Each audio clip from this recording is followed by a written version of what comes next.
सेठ की बाईट ले रहे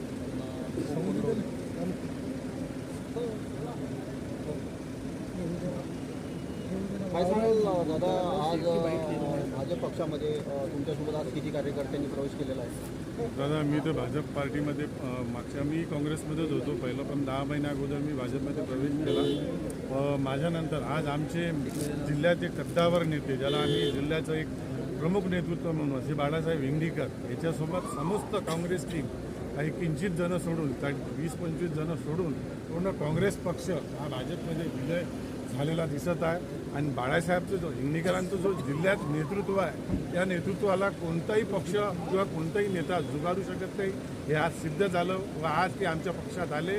त्या पक्षात त्यांच्या आल्यानं आमच्या पक्षाला येणाऱ्या प्रत्येक इलेक्शनमध्ये होणाऱ्या जिल्हा परिषद निवडणुका असो, पंचायत निवडणुका असो, त्याच्यानंतर 2029ची लोकसभा निवडणूक असो, भारतीय जनता पार्टी हा अमरावती जिल्ह्यात 100% यश प्रदान करेल अशी मी इच्छा जाहीर करतो.